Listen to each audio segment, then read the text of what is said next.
and Lydia, 6, are on stage, asleep or seeming to be as the audience files in. They are draped over loose pillows and blankets, 2 chairs left upstage, not facing each other. A strangely familiar lullaby plays without words, evocative of sleepy summer afternoons, a childhood that never really left. The lullaby continues as the lights dim to a blackout. Lights come up to find the girls unmoved, but Lydia can be seen fidgeting unconsciously, her breath growing shallow and quick until she gasps and startles awake, the lullaby halting with a scratch. Lydia seems to crawl into herself, peering out into the darkness around her, terrors from her sleep persisting. Ellie? Eleanor, are you awake? Ellie, please. Eleanor tosses slightly in sleep, but does not wake. Lydia watches her for a moment before making her decision. She grabs the closest pillow, deliberately fluffing it, and then hurls it with all of her strength at her sleeping sister. Oh. Ellie, are you awake? I'm telling Mom. Eleanor slowly pushes herself into a sitting position, and Lydia rushes over, falling beside her in a panic, grasping her tight. No, Ellie, please. Please, Ellie. Lydia, you can't keep waking me up in the middle of the night. I'll never do it again, I swear. Please don't tell Mommy. You can't swear you're 6. You promise. Max swears. No, he doesn't. He does. I've heard him with my ears. Lydia, he can't talk. Ellie, don't be mean. He's a hamster, Lydia. Hamsters don't talk. He talks to me, I swear. I promise you, Ellie. I pinky promise. Are you going to tell Mommy? This is the last time, Lyd. I'm so tired. Lydia settles beside Eleanor, tucking into her sister. Thank you. I mean it, Lydia. What do I do when I'm scared? You go back to sleep or you tell Mommy. But I want to tell you, and I can't go back to sleep after a nightmare. What was this one about? I was alone. Were the creatures there? The weird ones? No, Ellie, there was nothing. Then what was it about? There was nothing, Ellie. Was anyone hurt? Were you in trouble? No, Ellie, you aren't listening to me. I was alone. What was so scary about it, Lyd? I was all alone. That's all? I was all alone. No you, no Mommy, no Daddy, no nobody. Ellie, it was the scariest. You're not alone now, Lyd. I know. Because I threw a pillow at you. I'm still here when I'm sleeping, Lydia. And you won't ever do that again, right? Right, Lydia? I love you, Ellie. Eleanor is left the only one awake, her sister still tightly curled against her. This she loves. I love you, Lydia. And I'm telling Mommy tomorrow. Eleanor settles in for the night with her sister, softly humming the lullaby heard at the start. Lights fade. Scene 2. Lights up on Lydia, 22. Stands by a chair, taking a moment to breathe, when Eleanor, 24, bustles in, startling her. Holy shit, you scared me. You're hiding in the kitchen, not a private room. I knew that. Wonderful. Now will you please do something helpful? What do you want from me, Eleanor? Oh my God. Eleanor has moved to the other chair. Don't be like that. I don't know anybody here. I don't want to be here. I'm here, okay? I told you who everyone was, Lyd. I know we haven't seen half these people since Grandma died, but I can't do this alone. You've always been better at this. Better at what, Lydia? Pretending? Making polite conversation with some fucking second cousin twice removed who met Dad once? Yes, you're better at that. Look at you. You've got the smile, you own a black dress you haven't gotten wasted in, and you're the epitome of a perfect daughter. You were there for him, for Mom, for every person who knew him, and somehow I haven't seen you cry. Lydia, stop. No, I won't stop. I should have been there.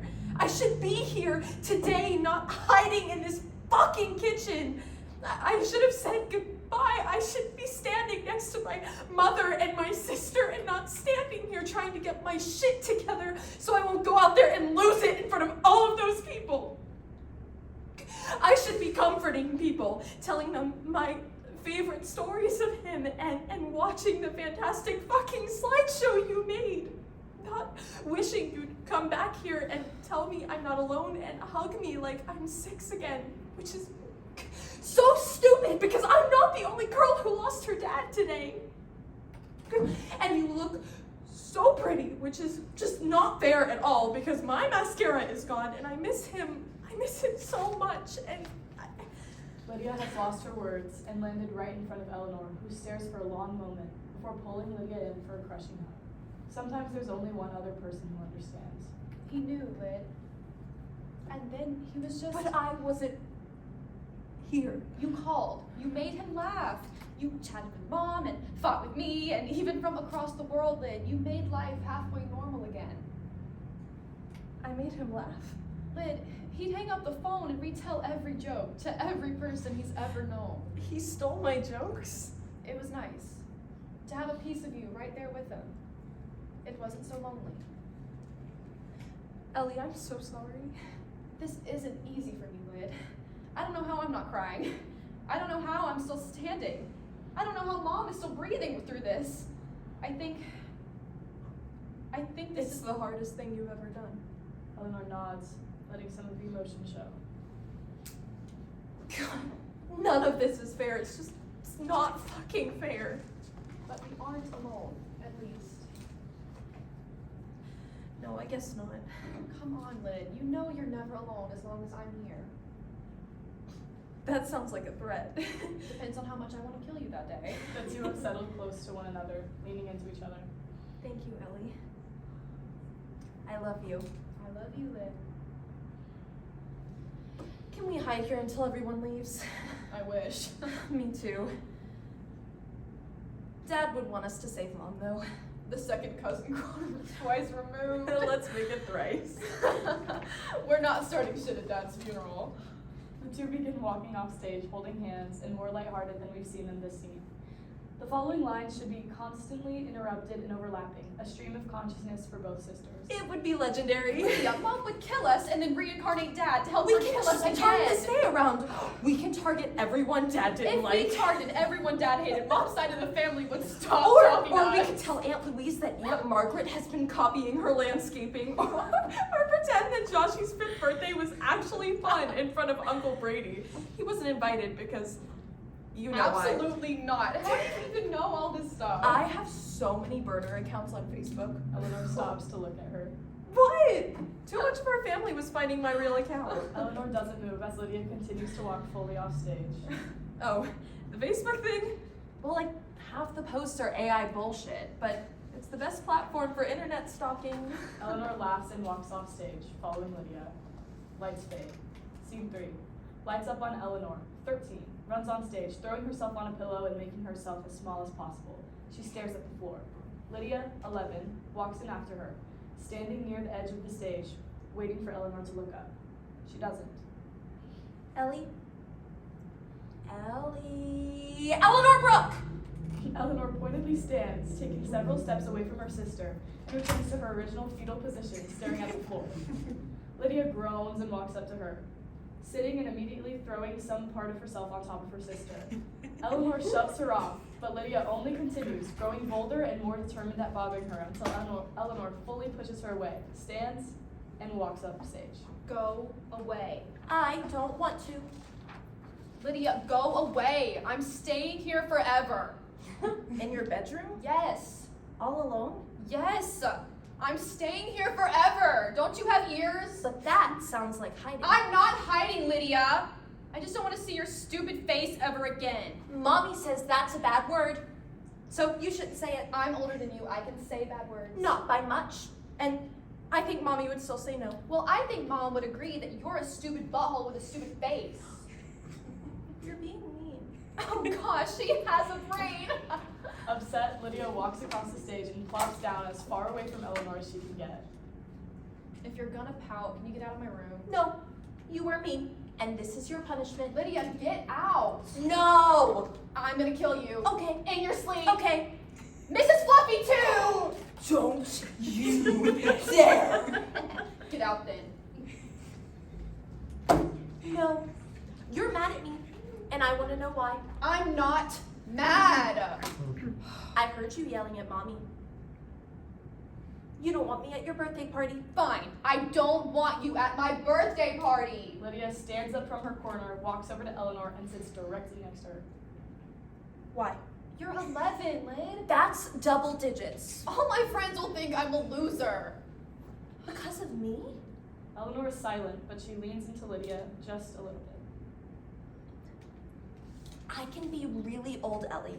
I can say stupid and talk about going to high school and not be a loser, and then I can still have cake with you.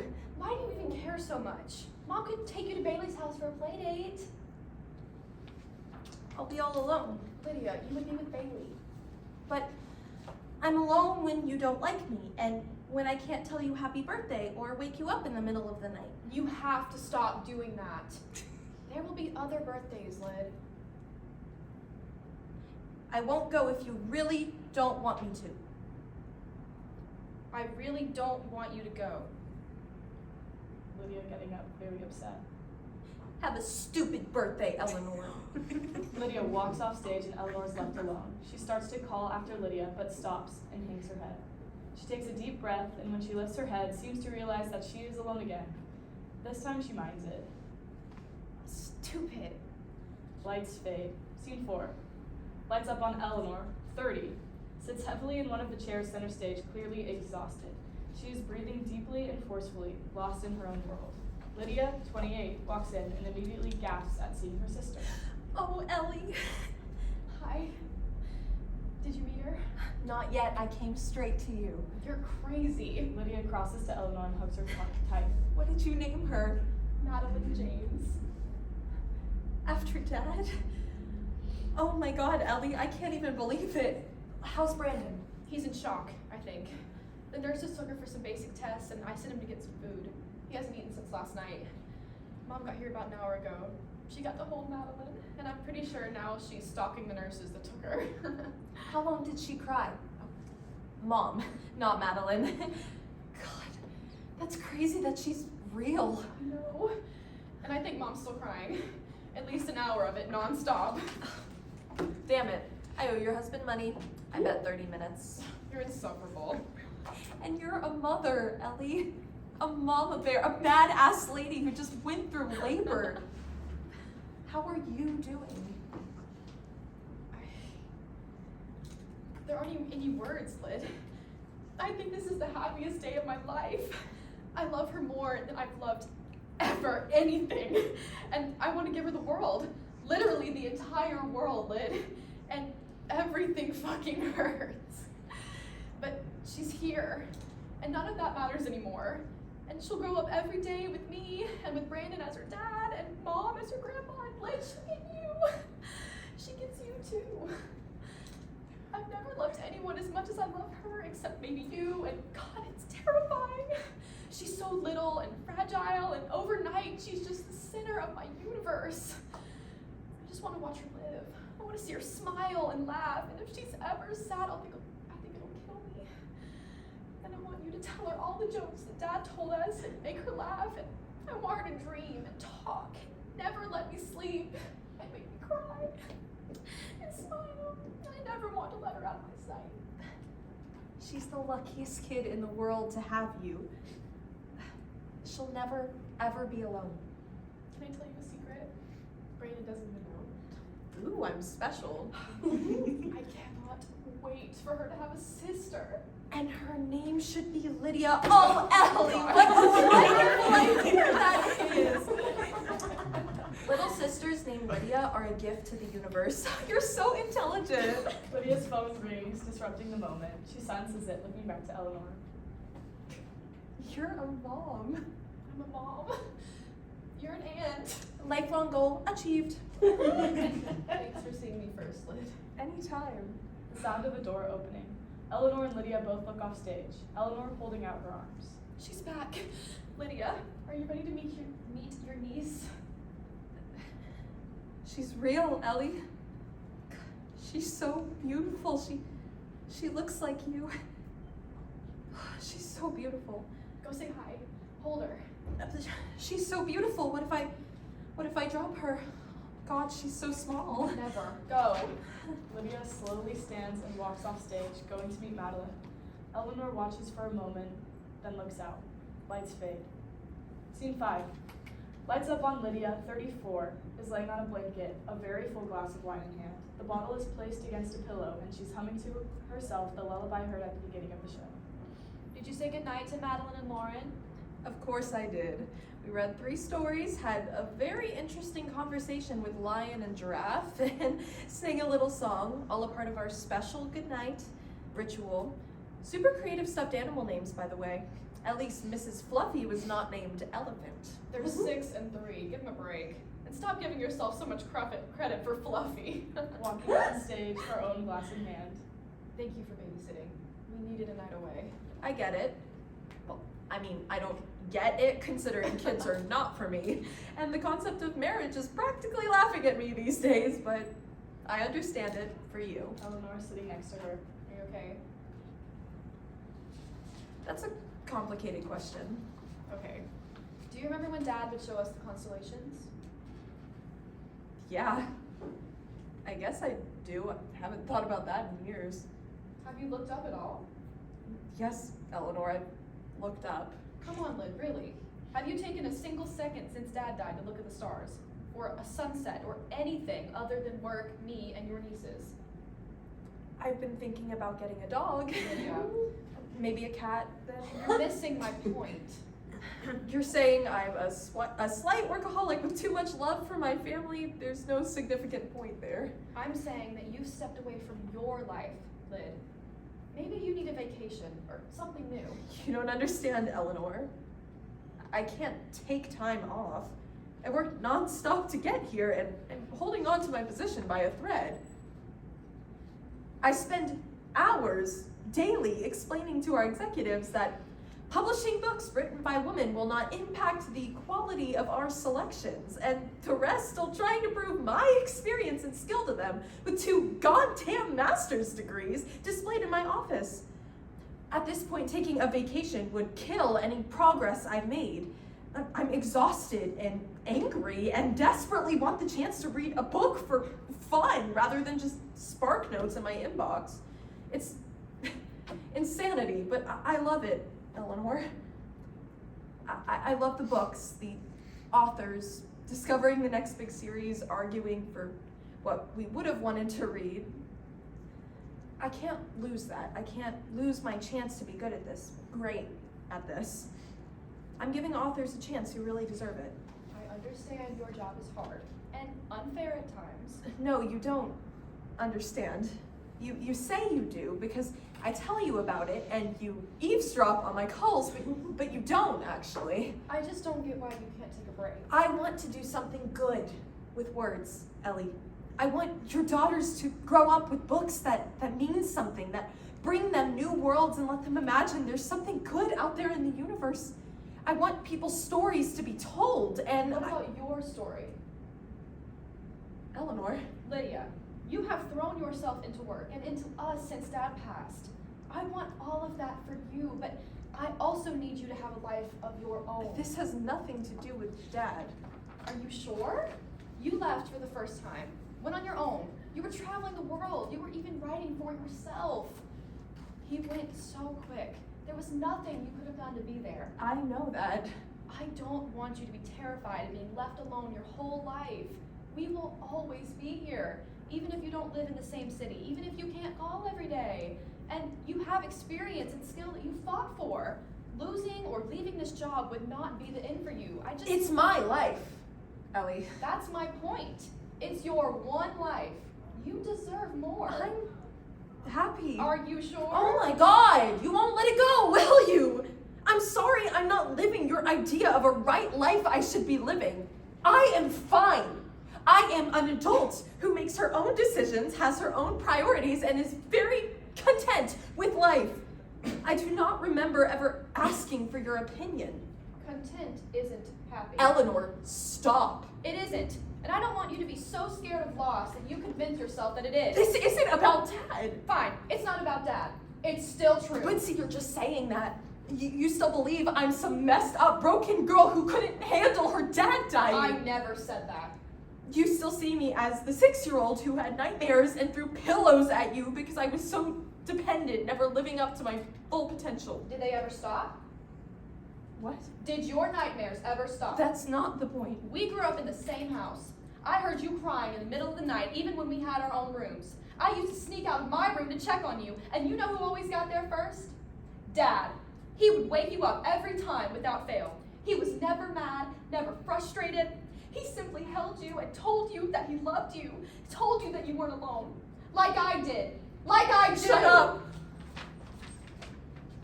And you're a liar, saying that you hardly think about him, showing us the constellations. Lydia walks far away from Eleanor, and Eleanor begins to yell. He brought you outside every fucking night, Lyd. Every single night when you screamed and cried because you had the same nightmare, he'd show you the constellations. And when it was cloudy, you'd make your own. He'd bring papers and markers, and the next day, your stars in the sky would be on the fridge. So you feel a little less alone in this huge fucking universe. Please, stop. This isn't what you wanted, and this isn't what he wanted for you. No, you're living the life he dreamed for you? The life of your dreams? You don't leave either. You're so fucking responsible. Where's your life? Where's your excitement? I never wanted to leave, Lydia. This is all I ever wanted, and you know that. My excitement is in my little girls and showing them the constellations their Papa James loved. And staying in a place that I love, a place my family can call home. I go to work, help kids feel a little less alone, and I am happy. And I'm not too proud to say that it isn't my dream, because if I was living my dream, he'd be showing his granddaughters the sky. And they know him. But Lyd, I have everything else. I can't leave, Ellie. I know he wanted. Eleanor stands and crosses to Lydia, hugging her. You need to be happy. I can't lose anyone else. You will never be alone as long as I am here. That's what he said. I know.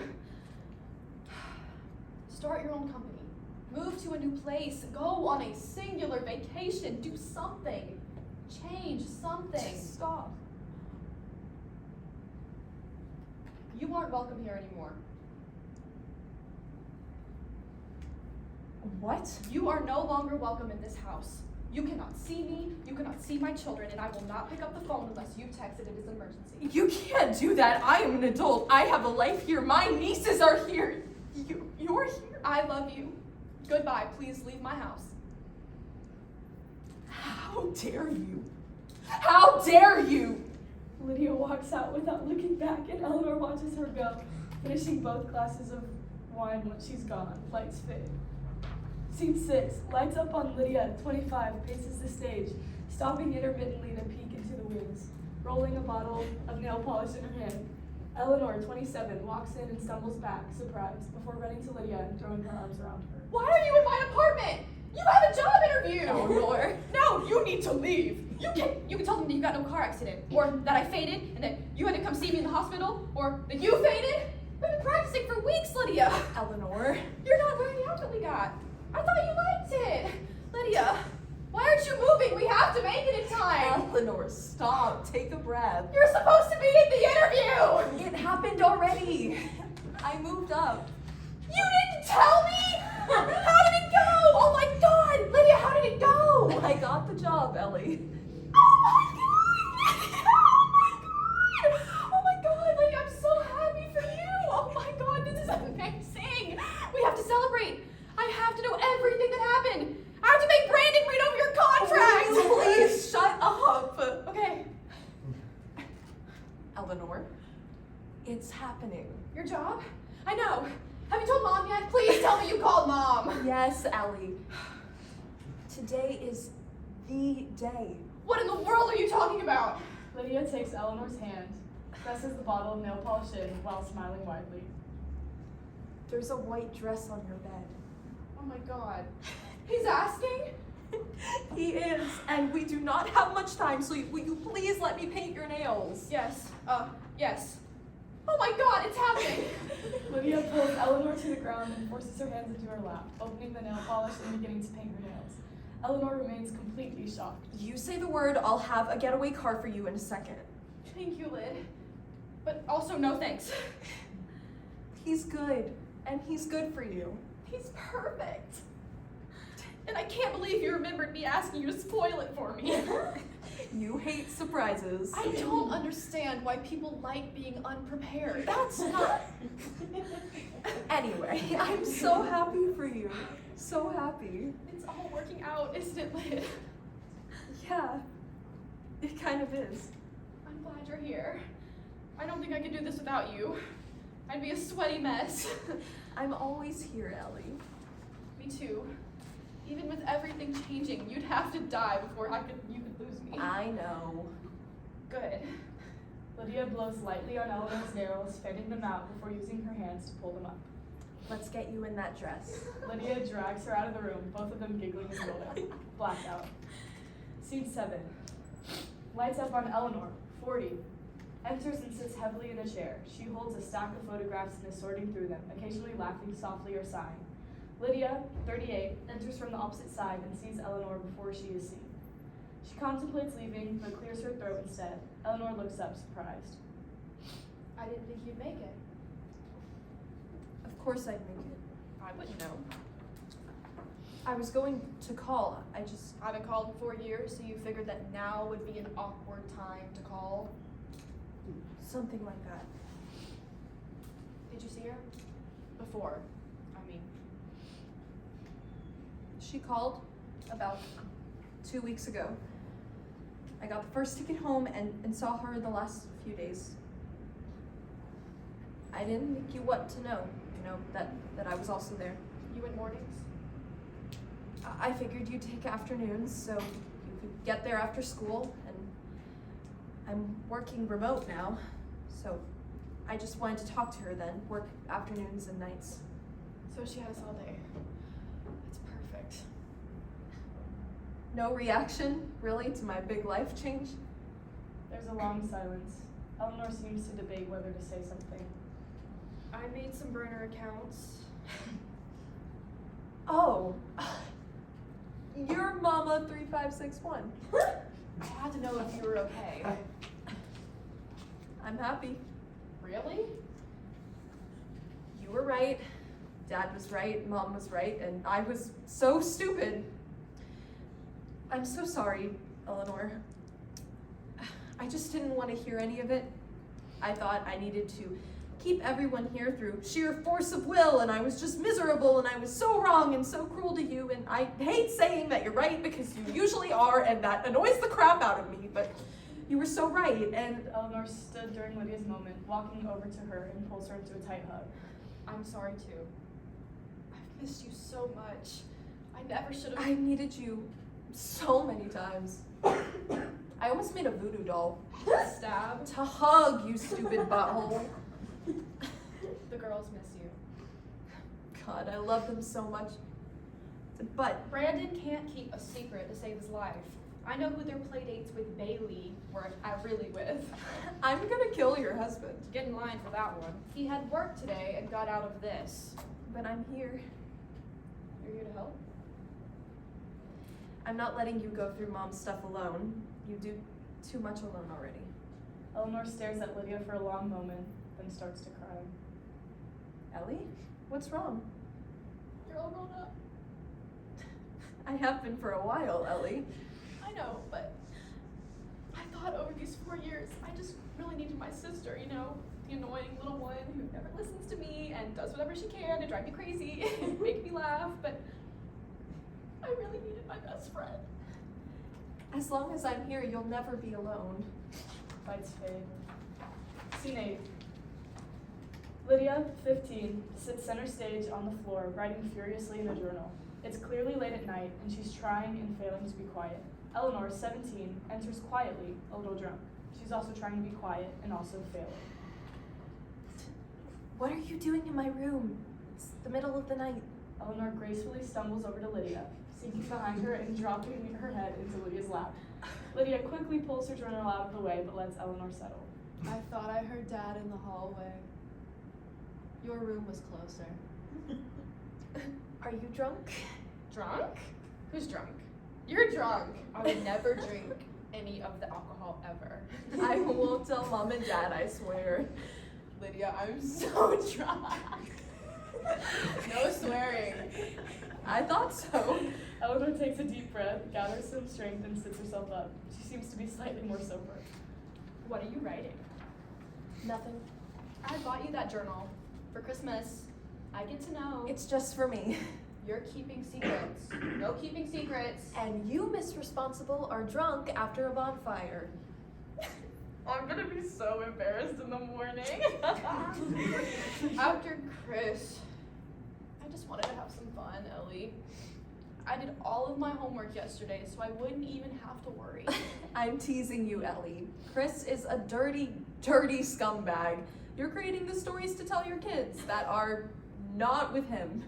I love that, Lynn. I'm so excited to meet them. Your kids? I'm going to love them more than anyone ever will. And I'm gonna tell them this story was you, not me. How dare you? I have to be the good influence. You can be the bad. This gives me so many ideas. Shush. What are you writing? It's a book.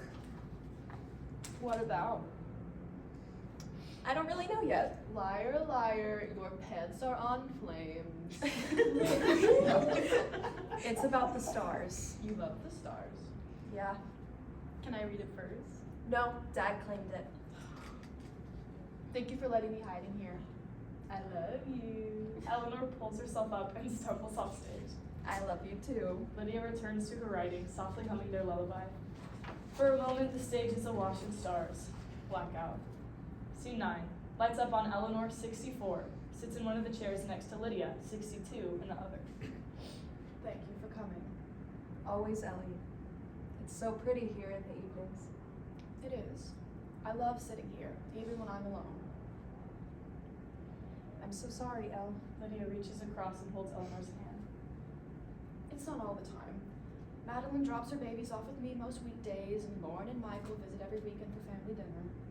But when they're not here, Being alone has never bothered me, Lydia. it's okay if it does now. The house is... it's just hollow now. He's never in the next room. What if Yes? What if I stayed here? I work remote most of the time.